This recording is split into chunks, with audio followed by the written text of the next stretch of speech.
Let's get to the news now, and while our excitement is building for Sunday, we are also reflecting, of course, on a day that just stunned our nation. Tomorrow marks exactly 20 years since the worst terrorist assault in American history. Nearly 3,000 people died in the attacks in New York, Washington, D.C., and Shanksville, Pennsylvania. And many of us will never know the terror people in those three cities felt on that day. The fear felt by the families of loved ones in those buildings and on those planes. And most of us cannot even begin to understand what it was like for those first responders who spent weeks and months looking for survivors and cleaning up. And many of those brave people have since developed serious long-term illnesses, including cancer. And today there's a new push to make sure the money is there to pay for their treatment. Our Michael Wooten is in New York City and questioned our federal lawmakers and the president of the Firefighters Union as they push for that funding.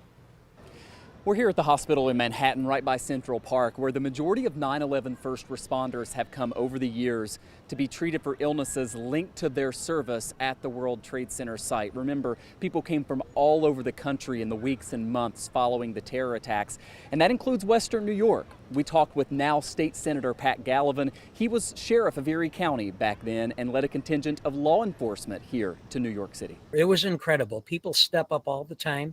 People from Western New York step up, and they stepped up 20 years ago, and some of them are still paying for it. But I would bet that there's not one person who experienced it that would wish otherwise. A couple of years ago, Congress made permanent the 9/11 health program to cover medical expenses to the first responders who served here. But it's going to run out of money. In fact, there's only enough cash to cover those expenses to the year 2025. And so there is now a bipartisan push for Congress to appropriate more money. The air was not safe.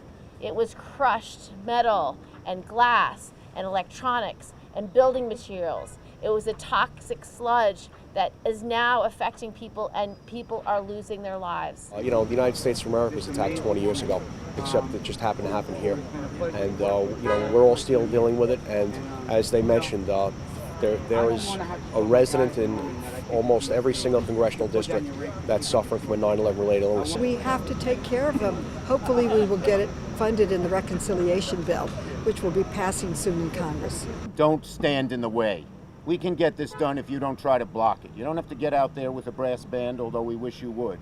Don't stand in the way. And coming up on our town hall at 5:30, I'll talk one-on-one with U.S. Senator Kirsten Gillibrand. She is among those pushing to add this needed funding to make sure those medical expenses are covered. For now, reporting outside Mount Sinai Hospital in Manhattan, I'm Michael Wooten, Channel 2 News.